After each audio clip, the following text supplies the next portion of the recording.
warahmatullahi wabarakatuh. Alhamdulillahilladzi hadana ila siratin mustaqim wa huwallazi 'allama bil qalam 'allamal insana ma lam ya'lam.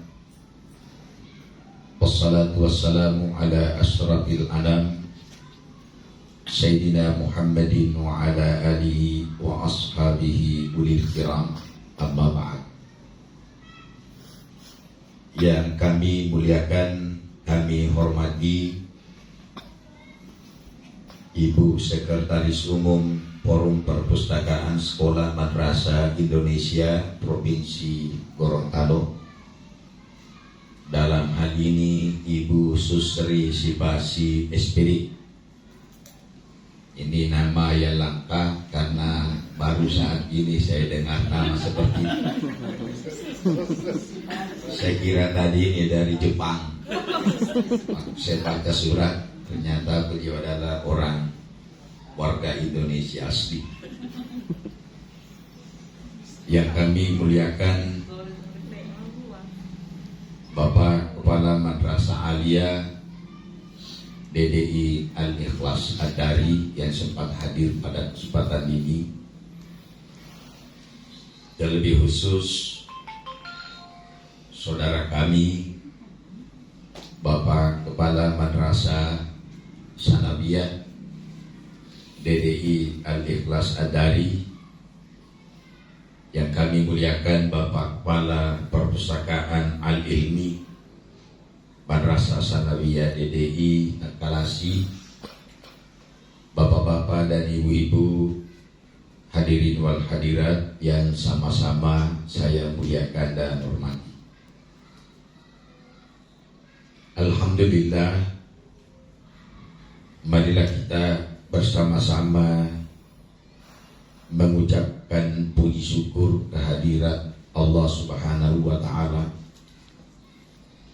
karena atas perkenan maunah dan iradatnya lah sehingga pada hari ini kita bisa bertemu dengan sosok seorang ibu yang usianya masih muda tetapi sudah menorehkan prestasi yang level nasional, khususnya dalam pengelolaan perpustakaan sebagai basic kita untuk menggali dan menimba ilmu pengetahuan.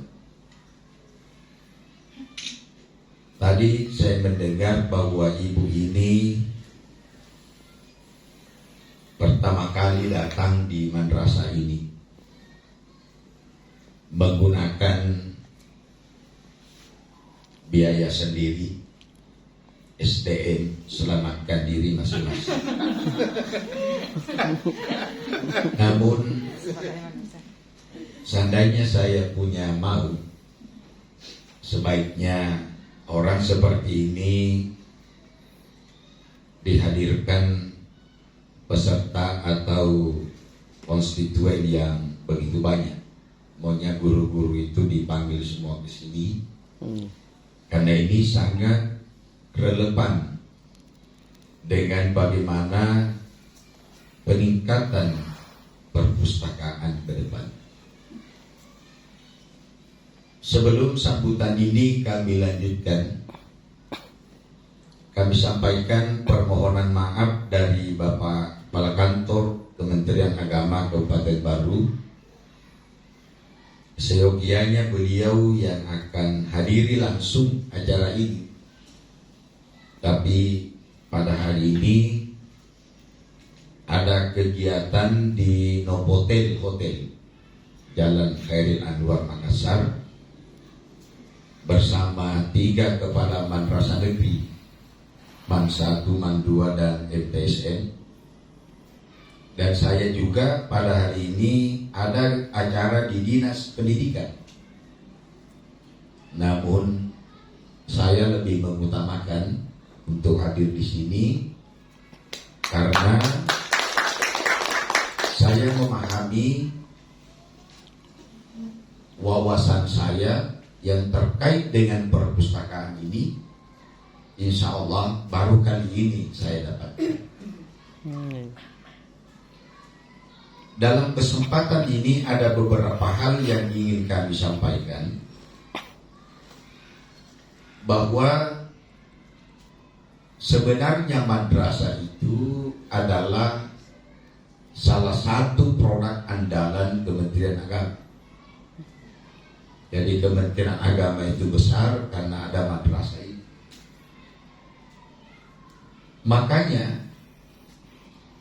di zaman tahun 2000-an sampai 2020 sampai sekarang ini, madrasah itu sudah mencapai masa keemasan. Jadi kita sudah mencapai masa keemasan. Makanya kami pesankan kepada kita semua bahwa dalam masa keemasan ini, madrasah itu wajib hukumnya berbenah, termasuk membenahi perpustakaan. Karena kita ketahui bersama bahwa harta yang melimpah yang diberikan oleh dunia saat ini adalah bukan emas dan perak, bukan intan dan berlian, tetapi harta yang melimpah yang diberikan oleh dunia saat ini adalah luasnya informasi. Dan informasi itu adalah harta yang melimpah. Dalam mindset kita, harta itu adalah emas, harta itu adalah uang. Tetapi kita tidak mampu menilai bahwa ternyata informasi itu adalah harta yang melimpah. Inilah informasi. Saya kira Ibu Susri ini bisa meningkat karena dia bisa mengakses informasi itu. Yang menjadi kendala bahwa perkembangan suatu bangsa, perkembangan suatu madrasah tidak dilihat dari perangkat yang dimiliki, jadi hardware atau softwarenya, tetapi dinilai bagaimana sumber daya manusia yang ada di madrasah itu bisa mengoptimalkan penggunaan perangkat yang ada. Apa gunanya kita memiliki laptop kalau kita sendiri membuka dan memburu tidak bisa? Saya kira sudah tidak ada lagi di Dede Takalasi.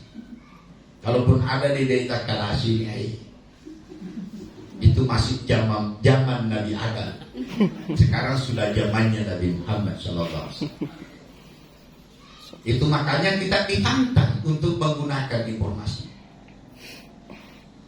Makanya saya tertarik dengan sambutan Bapak Dirjen Pendidikan Islam, Bapak Profesor Dr. Ali Ramlan, mengatakan bahwa apabila Anda ingin merasakan kesejahteraan bulanan, maka tanamlah padi. Jadi kalau setiap bulan kita mau sejahtera, perbanyak menanam padi. Kalau Anda ingin merasakan kesejahteraan tahunan, maka tanamlah pohon. Kalau Anda ingin merasakan selama-lamanya dunia akhirat, maka tanamlah manusia. Nah ini jangan lagi disalahartikan. Jangan lagi menanyakan bagaimana cara menanam manusia. Menanam manusia itu adalah tempat persemaiannya tidak ada lain di madrasah. Dan di madrasah itu kita tidak bisa memaksimalkan menanam manusia ini kalau sarana perpustakaan tidak maksimal. Jadi harus baca. Tidak ada hari kecuali membaca. Saya itu pengantar tidur saya, Ibu Susri, adalah membaca. Jadi kalau saya mau tidur siang, tidur malam, selalu saya membaca baring. Ini juga saya membantah teori bahwa kalau kita baca dalam keadaan berbaring, cepat kabur penglihatan. Tapi sekarang ini semakin saya membaca dalam posisi berbaring, semakin terang saya punya penglihatan. Apalagi kalau tanggal baru. Alhamdulillah saya belum memakai kacamata sekarang. Saya masih bisa jauh, saya masih bisa dekat, semuanya jelas. Harus membaca. Jadi Bapak Ibu harus membaca. Untuk menanam manusia itu, tenaga pendidik dan tenaga kependidikan harus memiliki wawasan yang bagus. Wawasan itu harus dioptimalkan, harus diusahakan melalui membaca. Pak Habibie itu dalam waktu 5 detik dia mampu membaca 10 halaman. Jadi Profesor Dr. B.J. Habibie, kalau tidak berapa halaman? Kali-kali yang kita baca adalah WA, Facebook. Ya sebenarnya ada gunanya, tapi kurang-kurang bagus dalam posisi kita sebagai tenaga pendidik dan tenaga pendidik. Makanya saya tantang kita. Di dalam Al-Quran, surah yang pertama kali turun itu Iqra. Iqra kan? Saya tahu Iqra itu kan fil amar. Ya Ustaz, fil amar, perintah membaca. Namun sebelum surah Iqra, surah apa? Sebelum surah Iqra, surah apa? Dan sebelum surah An-Nas, surah Al-Falaq, ya kan? Sebelum surah Iqra, surah apa? Di situ ada surah At-Tin. At-Tin itu ada firman Allah, laqad khalaqnal insana fi ahsani taqwim. Allah menciptakan manusia dalam bentuk ahsan yang sebaik-baiknya. Apa kaitannya Iqra dengan At-Tin?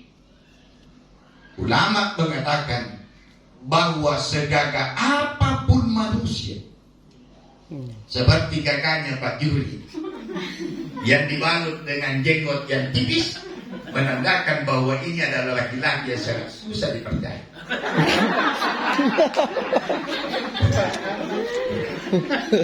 Segagah apapun Ustaz Abdul Salam, kalau dia tidak memiliki ilmu pengetahuan, kurang membaca, maka kegagahannya itu tidak ada nilainya di sini.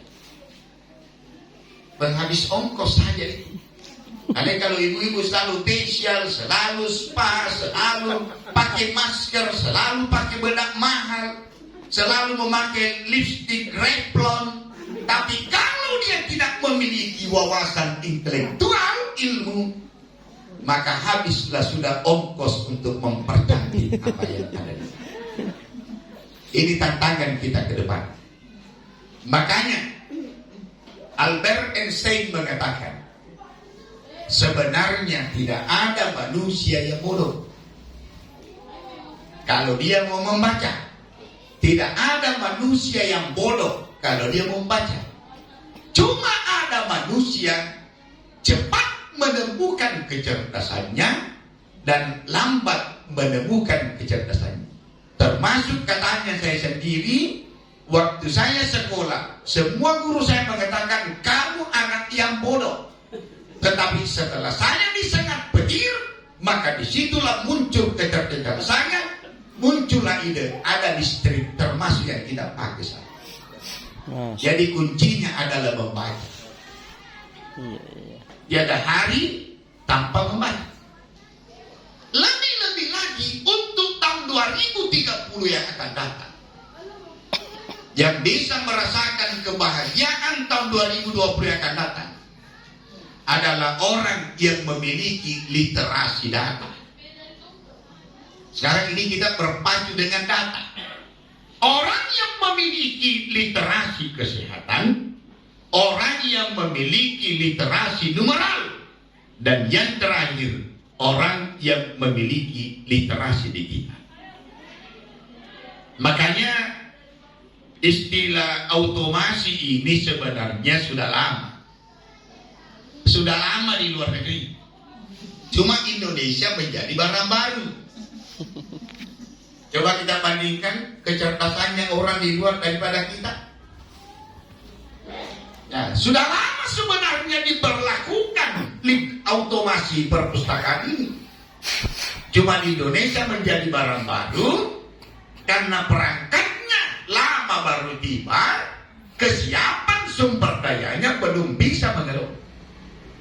Bayangkan saja sekarang banyaknya perpustakaan, baru Ibu Susri ini jauh-jauh datang dari Gorontalo ke sini. Belum ada yang di baru ini bisa mengelola seperti dari sumber daya manusia. Makanya automasi ini sebenarnya adalah penerapan teknologi informasi dalam manajemen perpustakaan agar supaya pengelolaan perpustakaan itu bisa efektif dan efisien. Kalau ada buku yang dicari, lihat saja di situ. Cari buku apa, Bu? Oh, novel ya. Oh, ini novel apa? Datuk Maringgi dan Siti Nurbaya. Langsung terbaca. Tidak usah lagi teriak-teriak. Siapa igare novel kami kan? Dek mana minre, tidak ada yang pinjam. Kalau ada digitalisasi, semuanya itu akan aman karena hanya dikontrol oleh satu perangkat. Iya. Cuma kalau digital biayanya mahal, bos. Mahal itu. Kalau untuk mendapatkan uang banyak, modalnya juga harus banyak. Untuk memancing ikan cakalang, tidak boleh hanya kita menggunakan telur semut. Memancing ikan cakalang, umpannya juga harus besar. Tadi Ibu Susri mengelola anggaran 200 juta. Coba bayangkan 200 juta, saya kira modalnya juga banyak. Dan saya paling tidak setuju kalau ada istilah pendidikan gratis. Karena pendidikan itu sebenarnya mahal. Nabi mengatakan utlubul ilma walau bisin. Kalau ilmumu mau bagus, wawasanmu mau bagus, maka harus banyak menggunakan anggaran. Coba Ibu Susri tidak ada U di balik B. Beliau datang sendiri ke sini.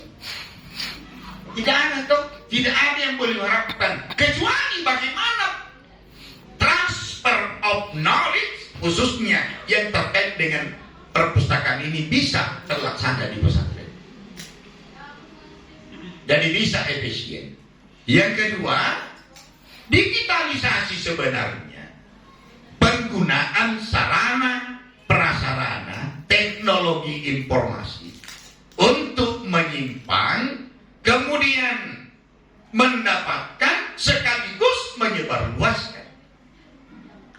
Makanya di Kementerian Agama ada sekarang digital library. Oleh Direktur DTK kita diminta ada di linknya itu, kita mendaftar di link itu agar supaya kita bisa mengakses buku-buku yang ada pada perpustakaan digital itu tanpa bayar dan sepuasnya bisa mengakses informasi lewat buku. Jadi saya kira nanti ini arahnya barangkali Ibu Susri sekalipun siswa, santri dan santriwati tidak masuk di perpustakaan tetapi bisa membaca buku yang ada di perpustakaan. Apa salahnya ada daring kan? Itu kan kita pembelajaran daring dulu bisa belajar melalui digital. Makanya untuk data yang ada di HP gunakanlah untuk pengembangan ini. Saya itu oleh Pak Kepala Bidang orang paling cuek untuk menanggapi chatting teman yang ada di grup WA Kasih Penmat. Ada adalah Kasipembatnya baru. Bukannya